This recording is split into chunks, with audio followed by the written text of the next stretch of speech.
We light the candle to remind us of the light of reason, the source of meaning and wonder in the world. And just as we light the candle, let us remember how the light was ignited in each one of us as we were born curious and craving affection.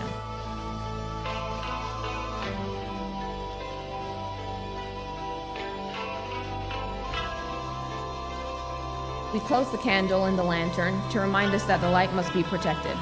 Just as the flame can be fanned through the virtues of compassion and skepticism, so too can it be extinguished through fear and ignorance and neglect.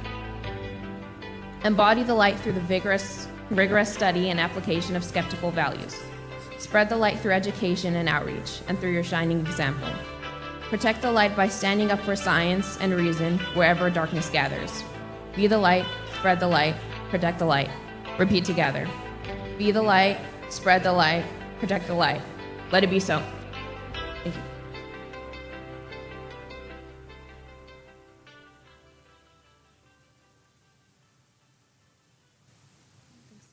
Hello, you guys. Thank you for coming tonight. Oh, I have to stand pretty far away. Welcome.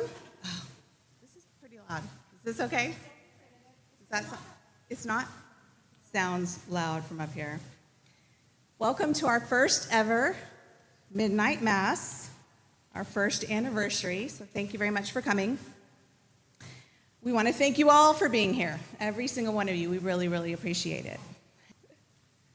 Thank you, Lobo, AR, Jessica, and Luis for having us tonight. We really appreciate it. Y'all have provided a really incredible space. You have been invaluable partners to us and helping us put this event together, so I appreciate it very much.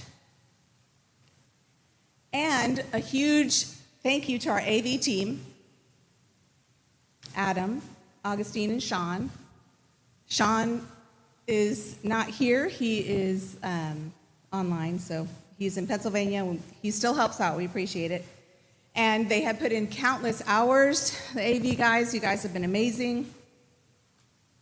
We can't thank y'all enough. And their reward is getting to be in a black box while we're out here having this get together. Our very first sanctuary was held a year ago, August 16th, in Plano, at Schimmelpfennig Library.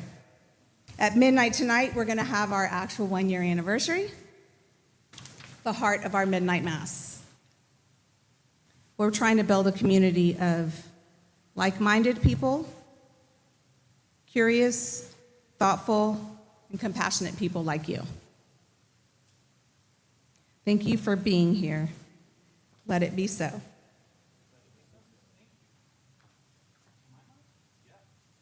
Cool, awesome. Thank you, Celina.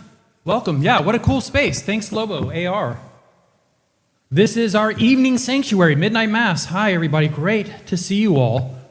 And we're really looking forward to the after dark when all of our DJs are going to get loose. Here he goes. Right now, one of the DJs giving you a preview of what you can expect tonight. There you go, Aiden. Thank you. Isaac Asimov said, "There is a single light of science, and to brighten it anywhere is to brighten it everywhere." The mission of the Ministry of Skepticism is to spread the light of reason and science through the promotion of skepticism and critical thinking.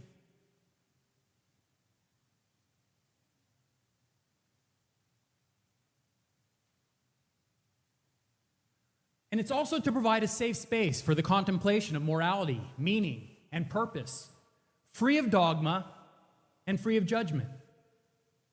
We exist for people like you, who are curious, who crave a sense of community and spirituality, but who may feel unmoved by conventional religions, or you may feel dissatisfied with faith-based claims or answers.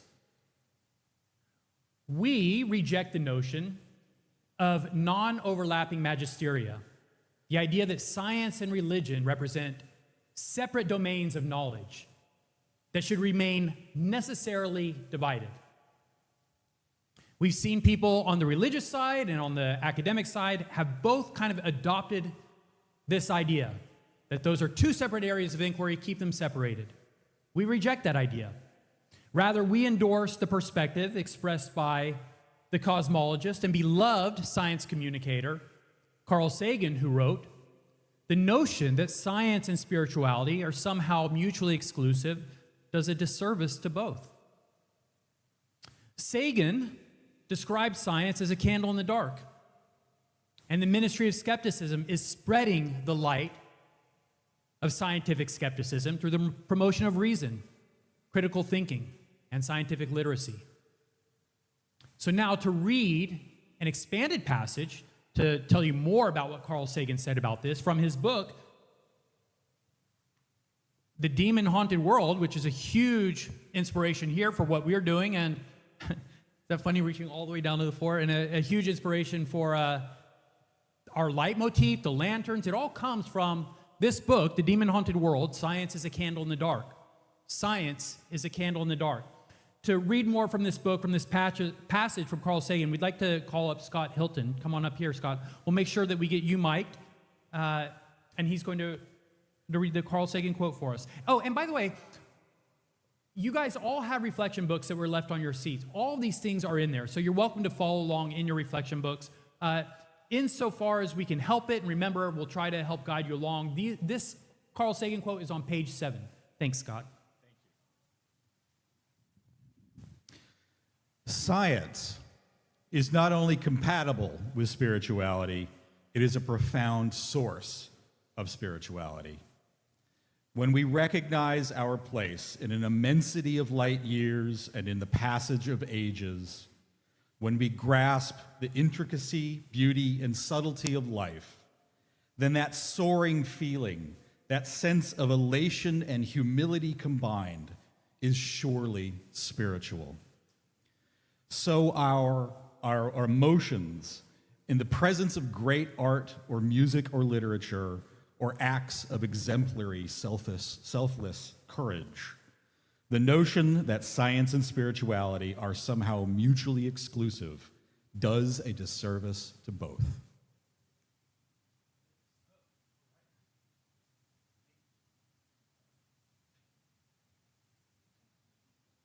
We're so lucky to have so many educators in our congregation. You guys just really know how to present to a crowd. That was really well presented. Thank you. And it really highlights the power of those words. Carl Sagan is the beloved science communicator who's no longer with us, but he did great work towards spreading the light of reason and science and the cause of scientific skepticism. So thank you for sharing that with us, Scott. So we call this a sanctuary because it is a safe space. This is a refuge from the delusions and madness and the motivated reasoning that occupies so much of our modern lives. We provide here in this space not only shelter from the deluge of misinformation and self-serving righteousness, but also the means with which to identify and dispel those things. And most of all in ourselves, because we are just as susceptible to biases and blind spots as anyone else. As the physicist Richard Feynman said, the first principle is that you must not fool yourself, and you are the easiest person to fool. Skepticism doesn't cure us of our biases. It merely makes us aware of them. The burden is on us to correct for them and to rise above them. This is a safe space for reason and the rational exploration of all claims, free from capricious judgments. And to welcome us in this space, we'd like to call up Jessica, because quite literally we are in her space. Jessica and Luis, they are the proprietors, the owners here of Lobo AR. So this beautiful venue that has really helped us to elevate the ceremony is all courtesy of Jessica and Luis. So how appropriate that we invite Jessica to welcome us in this space. Thank you, Jessica. Hello. This is a space of sanctuary. All are welcome here. There are no ideas forbidden, no questions that are off limits. Beliefs are personal, and each of us are free to determine how we ascribe value and meaning. In this space, claims are neither accepted nor rejected by decree. We do not offer a set of laws. There is no canon, and there are no commandments. We offer patience and fellowship and the tools to guide you in your own pursuit of truth. Skepticism is a process, not a position. Believe what you will. What is private is personal and your own business. But for anything that can be measured or quantified, or that you hope to have validated or affirmed, so as long as you are willing to follow the evidence in good faith, wherever it may lead, then you are welcome in this space, and you will find sanctuary here. Let it be so.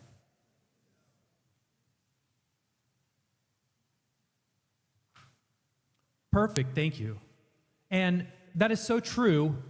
And I think it's also important to point out at this time when we talk about sanctuary and being a safe space, because I think for anyone that's new here and for those of us that are returning, you can't reiterate these points enough. But this is not an atheist organization. Atheism is a not too surprising consequence of skepticism often.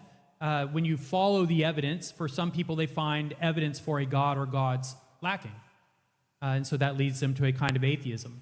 But our identity is not staked on the answer to that question. It's not important to us that a God exists or does not exist. And if there was new evidence that showed that there were gods or that there was a God, we would accept that and would change our beliefs accordingly. That is skepticism. But so for things that are personal and for which there is no evidence one way or the other, it's just you believe it because it's meaningful to you, because you feel it, you experience it, that is your own business. We have nothing to say on that.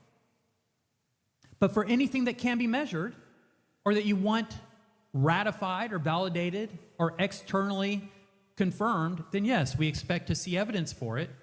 But again, that is personal, and that's for you to decide what you want to subject to the scrutiny of scientific inquiry. So someone who has been on this journey, and this is why we're so excited to have him, Caleb is going to give us his incandescence. And the incandescence is our version of a testimony. Someone giving their personal account of their relationship with scientific skepticism or their relationship with faith or their journey as they search for meaning and purpose and answers to those kinds of existential claims. And Caleb is a sharp, energetic young man who is quite literally on this journey right now, experiencing a sampling of different religions from his, well, I don't want to give away what he's going to talk about. He will tell you about his journey, but we were excited to have him come here do this on our 1-year anniversary because skepticism is about the process. So Caleb's not going to talk about the conclusion.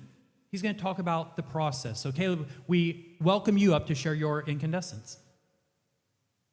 And how about a round of applause as we welcome up Caleb to share his incandescence?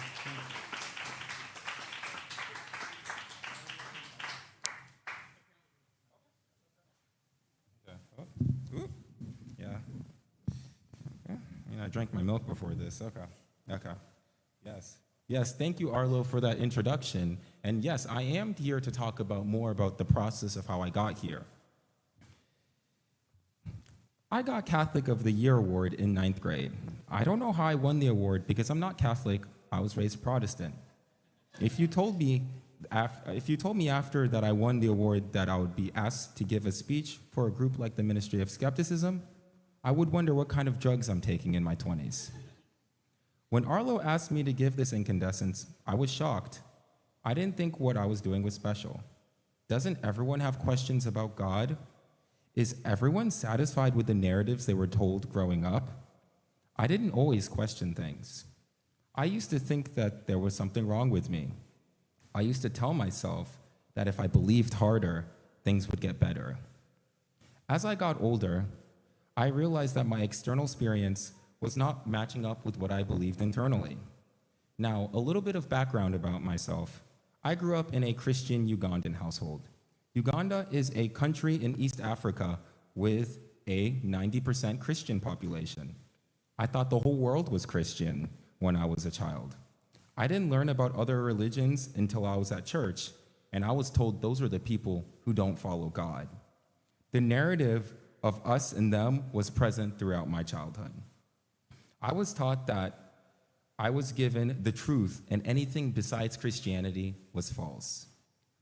I started to question this belief of Christianity being true because I was also taught to love other people. How am I supposed to love other people if they reject God? People would tell me that free will is the answer to that problem, and I shouldn't think about it too much. The more questions I had, the less I was satisfied with the answers. One thing that really caused me to doubt Christianity as a child is, why did I get bullied at school? I went to a Christian school growing up. I thought, if Christianity is true, why are my classmates behaving in such a way that oppose Christian teachings? I was told that it was because of sin. While I did believe that I couldn't tell what the boundaries of sin were, is it okay to sin if you're a Christian, but God would punish people who are not Christian? And then fast forward a few years, I went to university. College was the first time where I had the freedom to not go to church. I stopped going to church regularly senior year of high school.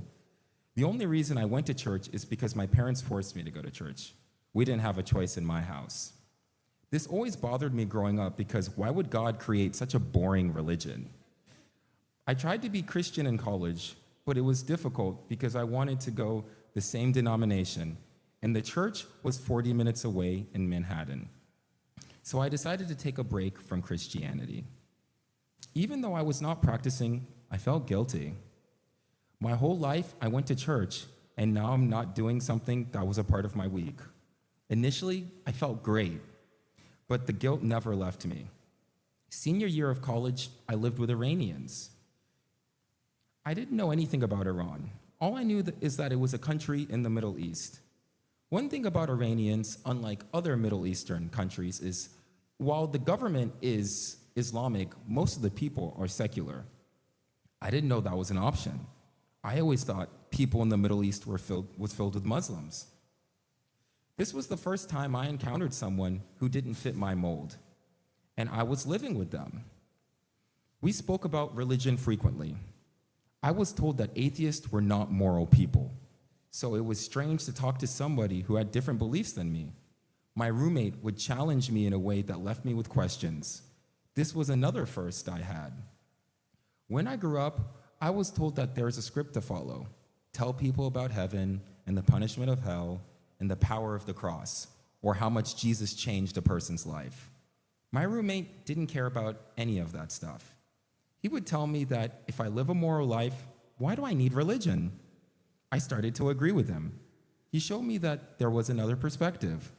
This was the first time I disagreed with someone, and I enjoyed it. I thought that disagreement would bring discomfort. This was the opposite. People would say growing up that iron sharpens iron, but I never had people say their lived experience about living with people who were different. They would bring up their spouse or their family, but I did not have people say that they lived with people of different religious beliefs. This experience taught me that there is value in diversity. I didn't expect to learn this lesson, but I was living in a space where my curiosity was welcomed. If you were to tell me freshman year of college that I would get along more with an atheist than a Christian, I would ask, what's the name of the girl? Or, how much am I being paid? Now, I would joyfully talk with anyone of any background, political affiliation, or religious, or cultural background, because I learned that curiosity could come from unexpected places and people.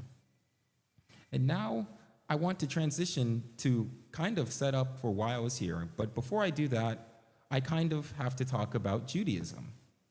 What does someone do when they're questioning an Abrahamic religion? Do they start looking into Eastern philosophy? Do they incorporate mindful practice? Or do they deconstruct their faith? I chose to learn more about Abrahamic religions because why not? I already know about one. What's the harm about learning about the other two? What does this have to do with the Ministry of Skepticism? I'll get to that in a moment. A year ago, I decided to read the Quran. At the same time, I decided to go to a synagogue because I was curious about Judaism.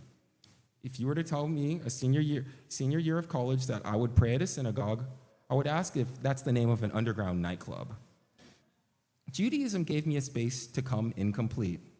I didn't have the expectation that the Torah, Mitzvot, Halakha would answer my spiritual questions, but I felt peace when I entered the synagogue. I stopped trying to look for answers, and I started to learn to be comfortable with discomfort. What is the meaning of life? Will I have a meaningful career? Will I find love? That last question is a work in progress. These are questions I ask not with the expectation of an answer, but as a way to explore what I am wrestling with. Not every question needs an answer. This was hard because in computer science, most things are binary. Now, the Ministry of Skepticism, and let me talk about the Ministry of Skepticism. I'm going to talk about the 5 pillars, the 5 beacons. Self-awareness, empathy, morality, reason, and agency. This incandescence does not talk about one explicitly, but incorporates each beacon independently. I had to have the self-awareness to question the beliefs I was taught. Empathy, I had to learn to live with people who had a different set of beliefs than me.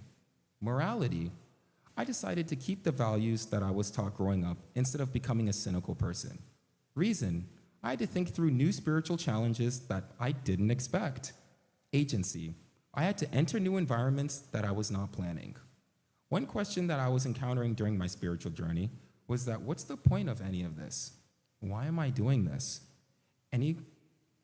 Asking questions is stupid. I should just accept what I was taught. I'm jealous of people who can accept things without questioning them. That's not who I am. I don't like doing things blindly. I would like to know why some things are the way they are. My spiritual journey led me here. I don't know why I'm here, but I believe I'm here for a reason. Why is not always the easiest question to answer. Why me? That is a question I frequently ask myself. One thing that I have learned is that the meaning is what we make of it. I know this is not the most elegant saying, nor is it something that you can post on social media without some context. Throughout the last few years, I've struggled with meaning. Nihilism was very tempting when I was going through my questions. The temptation to say that my experience have no value felt easy. Expedient. I wanted to say that none of this mattered, so I should just give up. Another part of me wanted to double down on Christianity, and I tried that after living with the Iranians. I moved back to Dallas 4 years ago. I went to an evangelical church, and boy, did I drink the Kool-Aid. I would go on Sunday and repeat the talking points without questioning anything. The more I did that, the more I realized that I was suppressing myself. Last year, I reached a point when I realized that I couldn't take it anymore. I was starting to feel numb. At this point, I would love to say that I found the Ministry of Skepticism in my time of need, but that's not what happened. My friend invited me to a Passover Seder a few months ago. At the time, I was praying at a synagogue and going to church every week. Arlo and LuLu were at the Seder, and Arlo was telling me about this group he founded. I thought he was trying to start some nonprofit to avoid taxes. This is true, you can ask him. I decided to give the group a chance because this wasn't my first time trying something I had no idea about. Why not try again? When I came to the Ministry of Skepticism, I was surprised about how understanding the people were.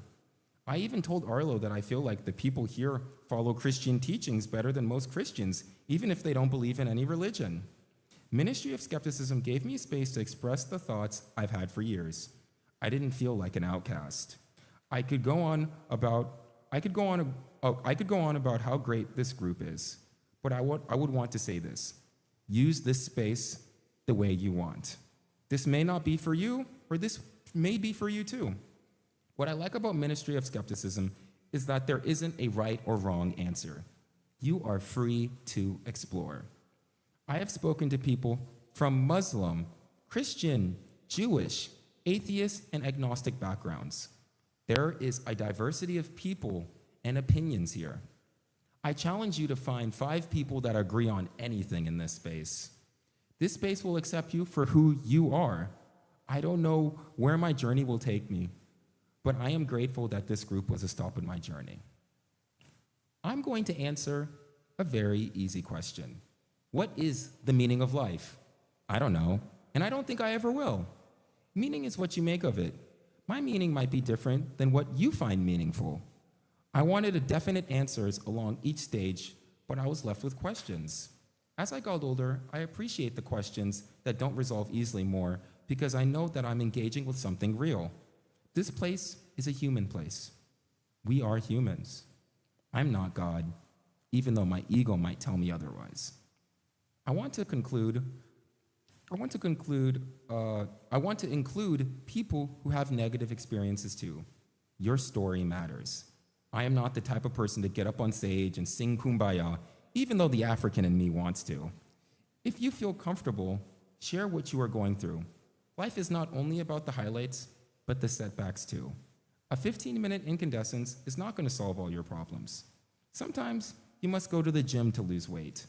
Meaning, spirituality, mental health, mindfulness, these are topics that require constant engagement. I don't know why I do this, but I ask myself, if I were to take my children to church, or what kind of spiritual practices would I teach my children? I'm not a parent, and I'm nowhere near becoming one. But one answer I keep coming up with is yes, I would take my kids to church, and a mosque, and a synagogue, and a Hindu temple. Why would I do that? Because I believe that each one of those places would teach them about humanity. And yes, I would also take them here too. This question forces me to think about what values do I think are important enough to pass down.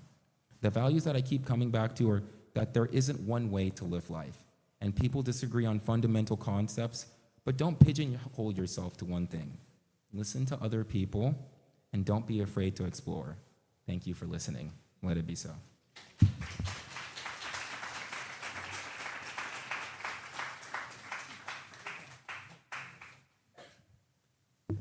That was great. Thank you, Caleb. And the incandescence is always the best part of what we do here. We talk about building community. I mean, what this really is about, the power, the magic of this thing is the community. It's people coming together, sharing ideas, sharing the space, sharing compassion.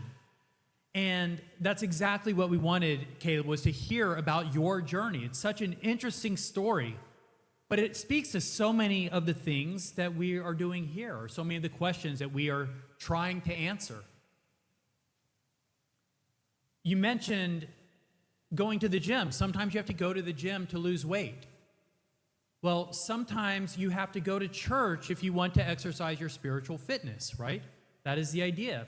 And so for a lot of us, a lot of people who leave organized religions, they lose that spiritual fitness. There's nothing keeping it up. And for those of us that raise children in those kinds of homes, no matter how good we think we are as parents, how good our values are, it's hard to instill that in your children without giving them the exercise to build up their own spiritual and emotional fitness. It's not to say that we don't raise good children in the absence of some kind of church, but millennia of evidence shows us that churches and ritual and repetition is a good way of building good habits. And so our thesis here is, what if we could take the best aspects of what churches have learned over thousands of years and remove some of the things that we find don't really fit with the modern world? So many of the Bronze Age answers are really just not compatible with the insights that we've gained from empiricism, from science. And so our thesis kind of is, what if you were to build a religion from scratch? How would you build it? Based on a naturalistic worldview, based on the best insights from biology, psychology, neuroscience, physics, you name it. There's a lot more that we know about the world today than we knew 3,000 years ago. And I bet if you were writing those books 3,000 years ago, knowing what you knew now, they'd be a lot different. And so that is what we're doing here. We're starting from scratch with a caveat. Because as Caleb pointed out, he didn't give up the values that he was taught, the Christian values he was taught from his parents. There's a lot of good in there. Humans are pretty good at thinking through these things, and over these thousands of years, yeah, I think that there are some things that we've gotten wrong or that we've certainly gotten a lot better at understanding, but there's also a lot that we've gotten right. The best minds for most of history were probably working in monasteries or at churches or for kings in the name of whatever the state's religion was. And so, yes, wrapped up in all these studies are some really good insights into human behavior, human nature.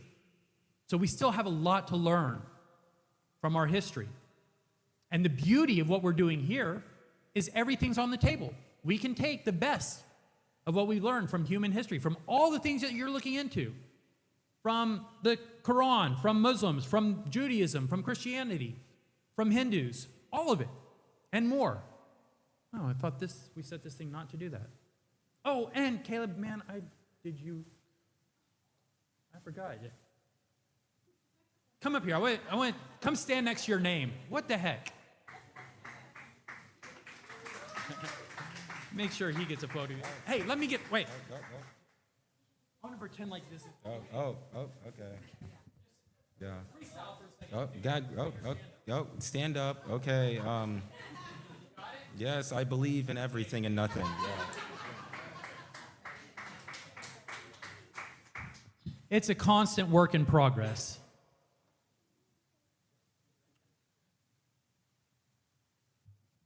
But so we can take the best of what we've learned, and we can leave out some of the other things that we think that we have gotten better at understanding. Another thing that Caleb mentioned was the idea of being comfortable with not knowing.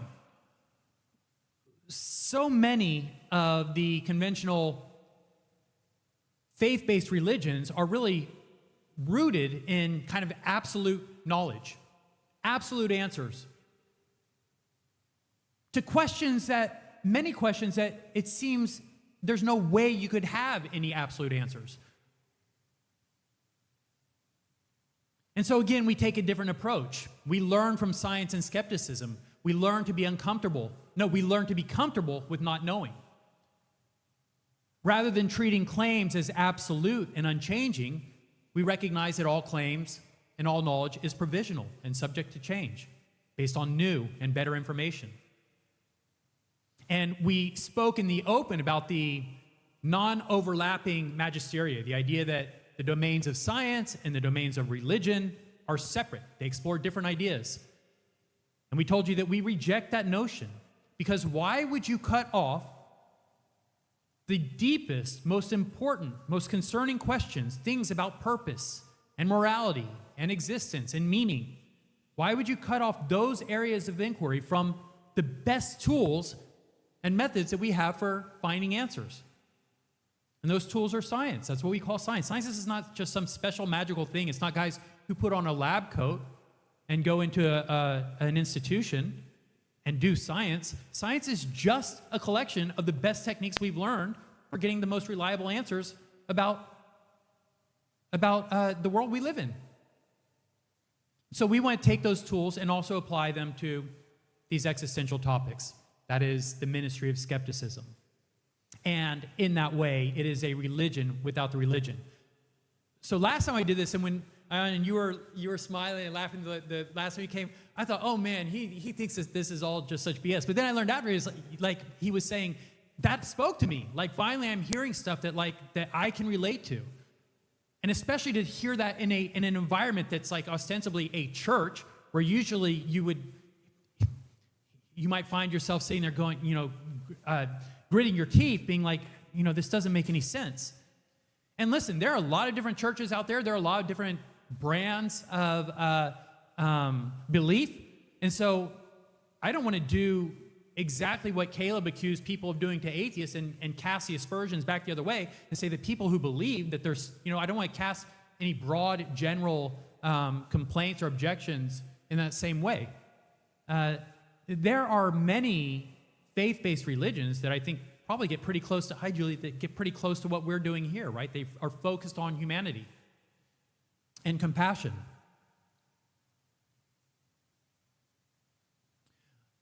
But for those of us that don't have a faith-based worldview, and we've talked about this story many times from up here, kind of our inspiration story, the genesis of Ministry of Skepticism.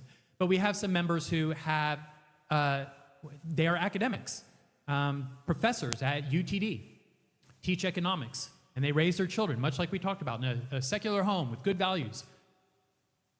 But they did not have spiritual fitness. They were not taking their kids anywhere. They weren't regularly talking about lessons. One of the benefits, one of the things that religion gets really right is how they transmit their lessons and their values through stories and repetition. At the dinner table, when you say prayers, every Sunday, when you come to church, or when you send your kids to Sunday school, or in many denominations and many different faiths, multiple days throughout the week, they're going to prepare for their confirmation or their bar mitzvah or whatever it is. When you lack that kind of routine, that spiritual fitness, then you're kind of leaving your kids out there on their own to fend for themselves without a whole lot of foundational support. So we are trying to create that for people like us, for people that aren't necessarily satisfied with faith-based answers to existential questions. We are trying to help give our children a reason-based answer to those kinds of questions through ritual, through community, through meetings like this, through our constellations where we talk about ideas. And this is our 1-year anniversary. Happy anniversary to us. That is great. But there are so many things on our roadmap. Sunday school is something that, is on our roadmap. We talk about children. We talk about building the spiritual fitness. But you got to start somewhere. As Scott and I were talking about before the thing, he's like, can you believe when you guys first started that a year later you'd still be here? And then we'd be in a beautiful space like this and have the seats filled. And I'm not sure what I believed. I certainly believe that there was a space for this and that there's a need for it and that we are filling that need. But we have a long way to go. And so all you do is you point yourself in a direction and you keep going. We are building a religion without the religion. Thank you guys for being a part of this. Aw. On the wrong screen. Come back one more time. Encore. Okay.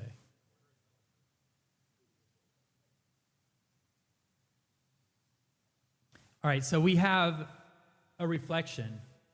We have a couple of reflections that kind of go together. They are a twin set, yin and a yang, if you will, complementary reflections. We're going to page 16 in your reflection books, and we are going to read the reflection on gratitude. And to read this for us, another one of our lovely educators, we're going to call up Alia Brinkman. And I don't think we've said this on the mic yet. We've been telling it to each one of you as you come up. Come on up, Alia. We're not miking anyone. Our setup here is, I guess they're doing it through the mic, so thank you.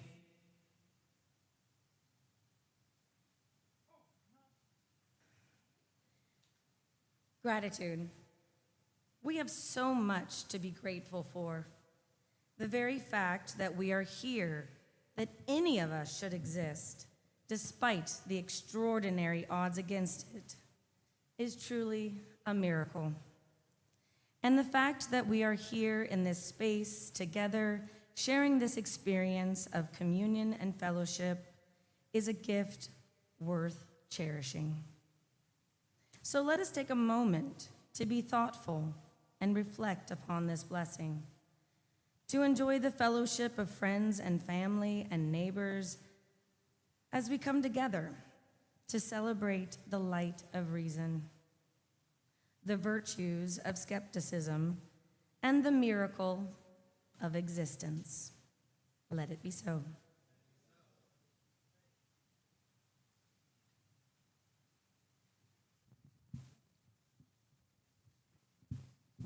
And so not to be too meta about this, but I mean, that is exactly what we're talking about, right? We have reflections to think about these things. for the contemplation of these big ideas, but from a naturalistic perspective. So you still see the vestiges, the remnants of the religious influence.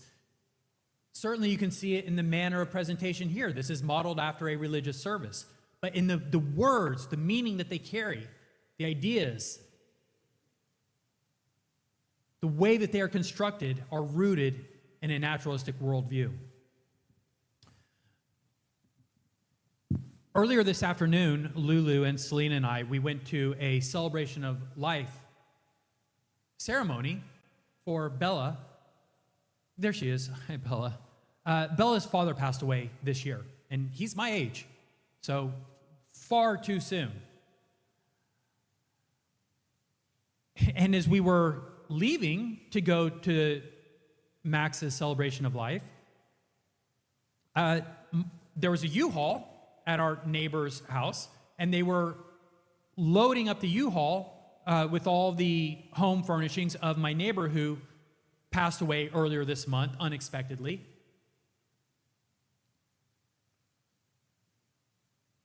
So every sanctuary is an opportunity to come together and enjoy the fellowship of friends and to celebrate the gratitude and show the gratitude, just like Alia walked us through. And that is truly a blessing, and we are right to celebrate it. But we also should be mindful to balance that gratitude with compassion.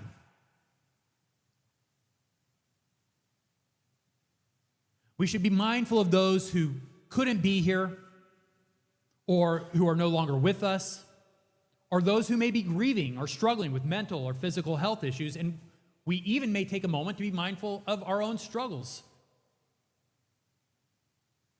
Each of our fates is tied to a random roll of the dice, and accordingly,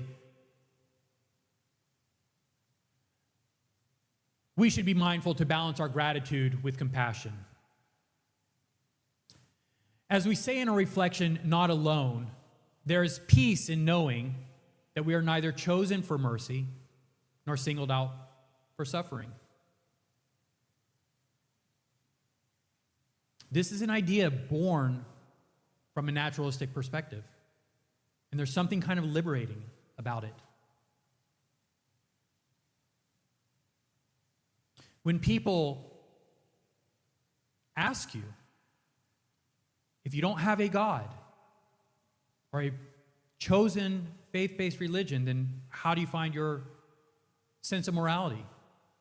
Where does your sense of meaning come from? And I think expressions like this are an example, a perfect example of the kind of peace and compassion that can come from a humanistic worldview.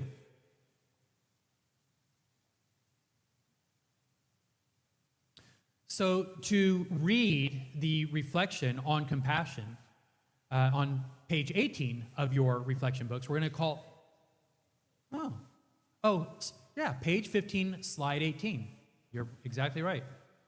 Just testing you guys, so you actually are following along in your reflection books. That's so cool. I always wondered if you guys actually do that. I'm like, why do we even say the page numbers? No one's ever looking down. Okay, Aiyan, page 15, in case you didn't get the update, and you can come up and read compassion. And try to bring it back down to something more somber. I don't mean to make it sound so jovial.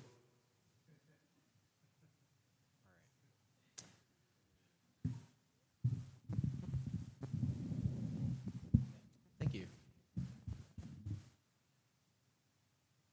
Even as we recount the things that we have to be grateful for, and there are many, let us also observe how much of our fate is determined by circumstances outside of our control. There's not one among us who deserves credit for choosing their genes or their parents or where or when they were born.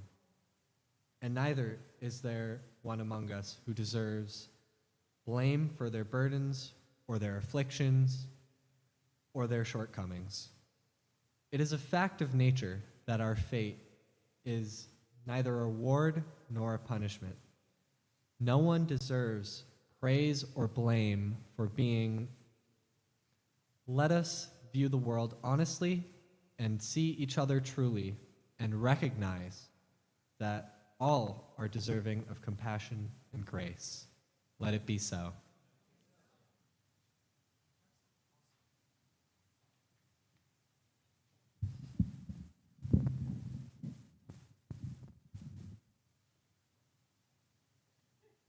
Thank you. And that's the kind of service you get if you book your events here at Lobo AR Studios. So, yep, thank you, Luis. So take note.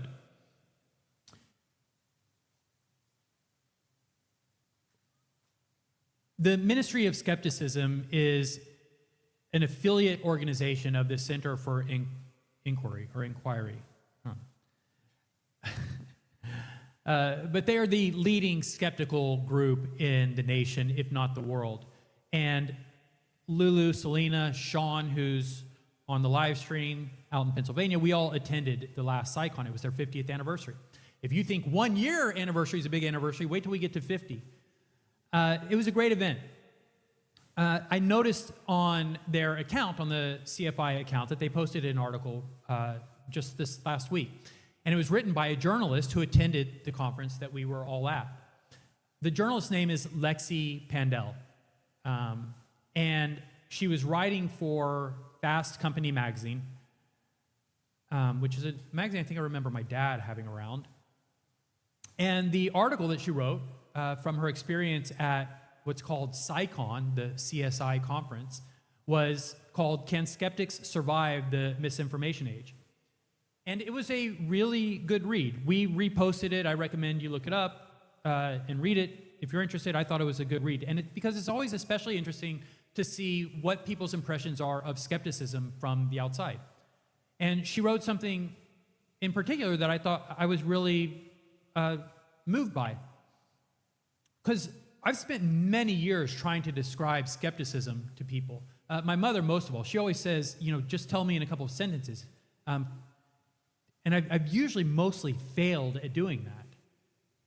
But Lexi, in her article, I thought wrote a really nice description of skeptics. I'm going to share this brief passage with you. She wrote, "Skeptics are a loosely organized but devoted subculture of scientists, magicians, educators, and evidence-obsessed thinkers who treat extraordinary claims as puzzles to be tested rather than truths to be believed." I just thought that was so clever and well phrased. So now to talk to us more about what skepticism is and to do a much better job than I have ever done. I know my mother, who is also here. I have my mother and my daughter and my father's. I got a lot of family here.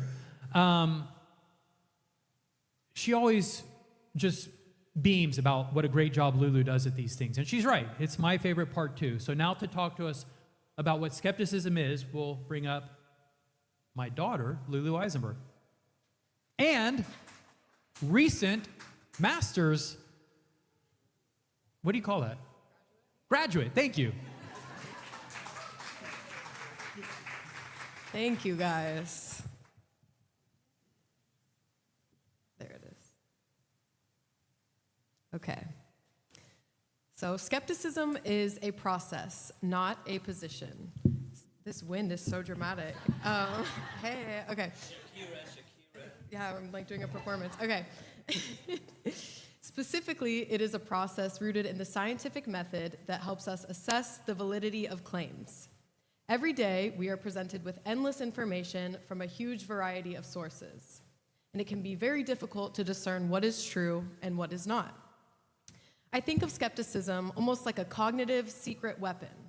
It helps protect us from fraud and from people deceiving us, whether intentionally or not, but importantly, it also helps protect us from our own minds. It gives us a framework for recognizing our cognitive biases, questioning our assumptions, and catching ourselves when our intuition might be leading us astray. Practicing skepticism means following the evidence wherever it may lead, even when it leads somewhere that we didn't hope it would or somewhere that makes us uncomfortable. Personally, I'd rather sit with that discomfort than comfortably believe in and support notions that aren't worthy of my convictions, ideas that aren't supported by sufficient evidence. Ultimately, skepticism teaches us to let the evidence and not our preferences determine where we land. And to be clear, skepticism is not denial of everything. It's a common misconception. Skeptics are not flat earthers, moon landing deniers, Holocaust deniers, or vaccine deniers. Those positions reject overwhelming bodies of evidence, which is the exact opposite of skepticism. Often, people who hold these positions latch onto an idea and then seek out resources that confirm it, while dismissing any information that contradicts it. This here is an example of confirmation bias.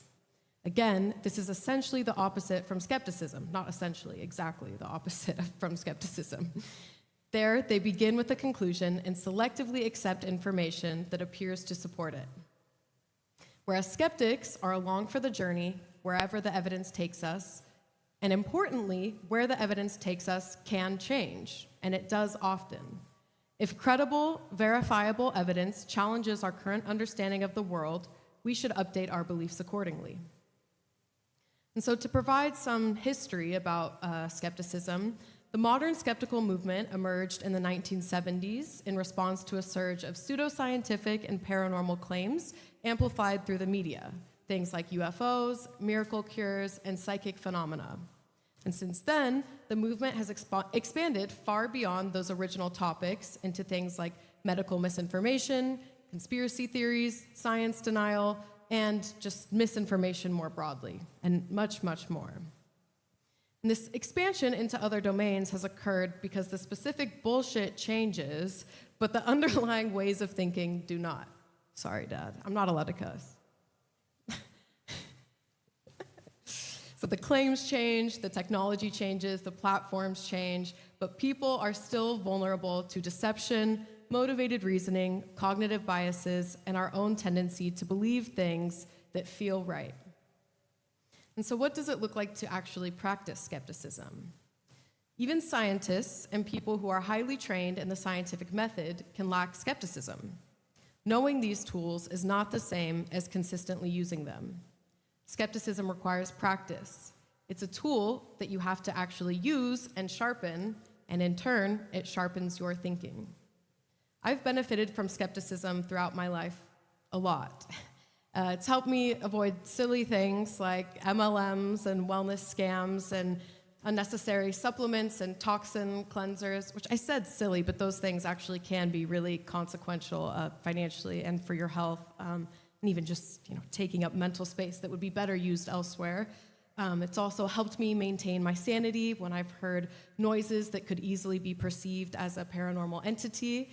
I've used it in relationships, especially my relationship with myself, reminding myself that I'm fallible and that my perception of a situation isn't necessarily a fully accurate representation of reality.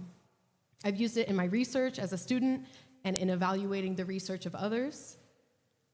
And with practicing skepticism, something that is freeing is that I don't have to immediately decide what something means. I feel encouraged to look further into it and to sit with uncertainty and to ask whether there might be other explanations. And that itself makes me much less susceptible to BS. Not just from people intentionally trying to deceive me, but also from well-meaning people who are mistaken. And, of course, from myself. And so, skepticism makes me more confident in the things I do believe because I am keenly aware of the many ways in which I could be deceived. Skepticism does not provide us with certainty that we are right, but it gives us good reasons for believing what we believe and the humility to change our minds when we are wrong. Thanks.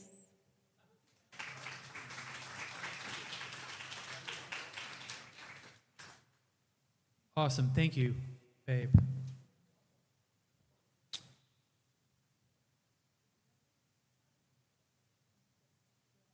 They don't know that we have alcohol hidden under those tablecloths.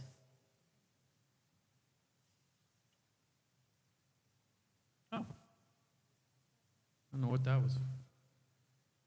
My notes are here somewhere.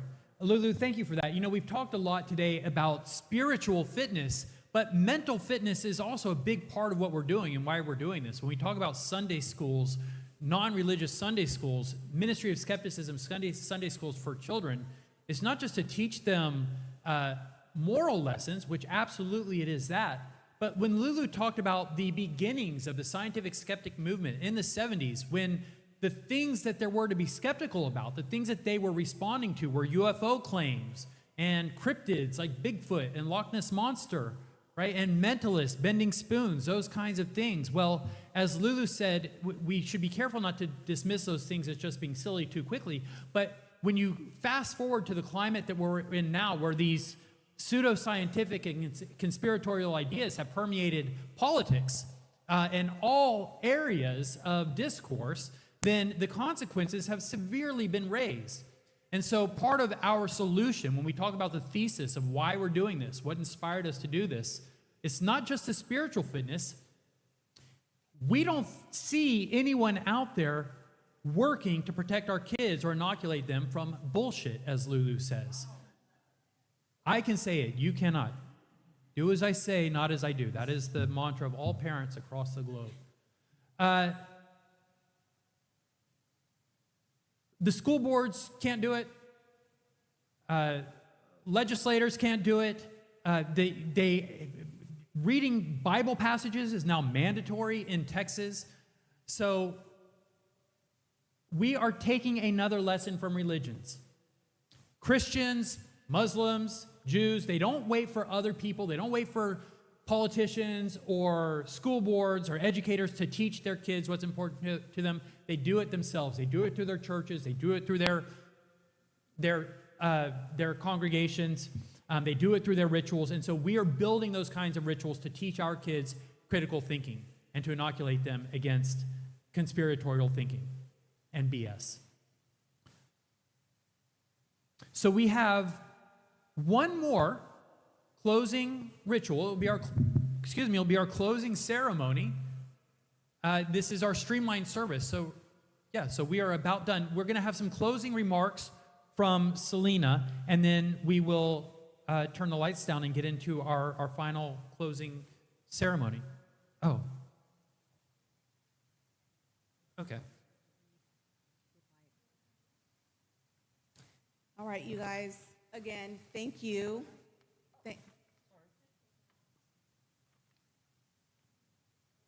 I don't think we can say it enough times. Thank y'all for coming, and thank you for being a part of this, and thank you for supporting us. A couple reminders about our events. Constellation is our next event coming up August 27th. You have September 19th, but August 27th, I think it's on the, at Turbo Coffee in Plano. I talked earlier about Instagram. You can see our events coming up on Instagram, but also on our website, we have updates for the next service and where we're at. If you didn't notice, this table over here and stand, we've got some merch available.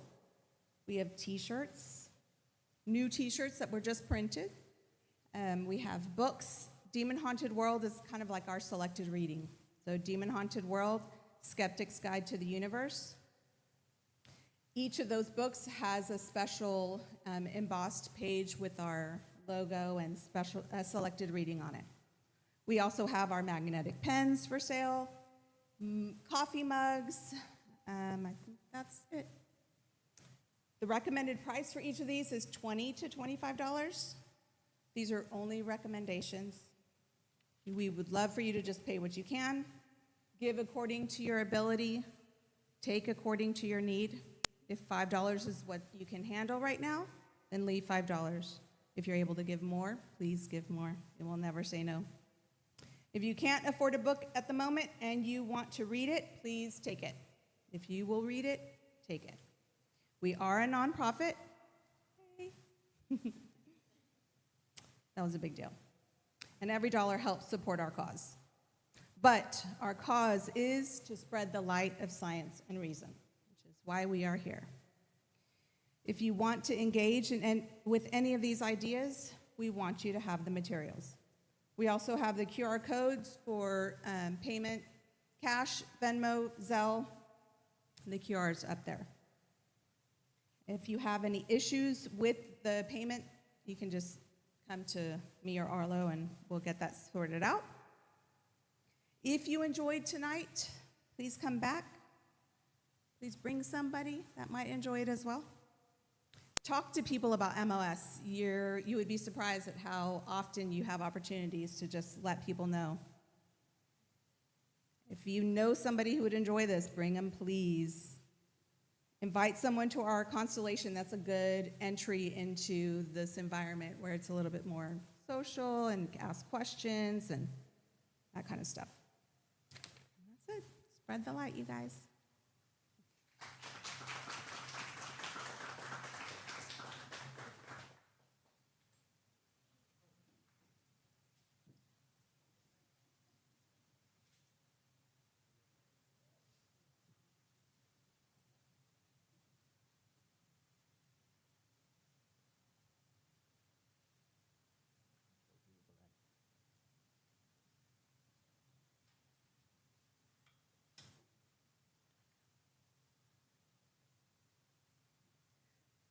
We turn our attention once again to the lantern, an encasement of iron and glass that protects the candle burning within. The candle itself is a symbol representing the light of knowledge and reason. The light must be protected. Protect the light. Now take up your lantern and carry them out into the world. Hold them high and let their radiant light shine against the encroaching darkness of pseudoscience and superstition, and unreason. Science is a candle in the dark. The lantern is a beacon of rationality. Spread the light. Religion is a powerful tool, and we employ it earnestly in the service of our skeptical message. We acknowledge the role that narrative and ritual play in making our teachings more palatable and our lessons more transmissible. Even as our spirits are raised in transcendence, our feet remain grounded in reality. We draw a bright line between the tales we tell ourselves and the truth. Blow out the candles.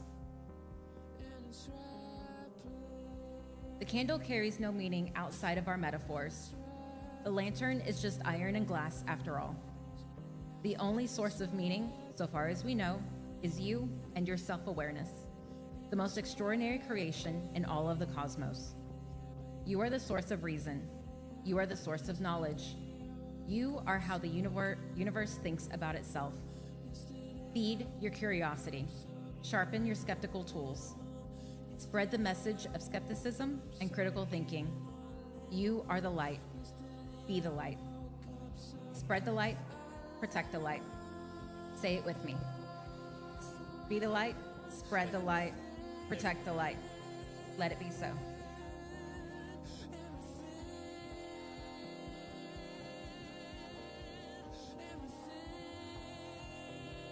All right, guys hiding in the box, turn up the music. And guys, I think the food truck, have we confirmed if it's out there? Thank you all so much. We've made it through a sanctuary service, our very first evening service. So we're going to have the food truck for the next 2 hours out in front. We are going to...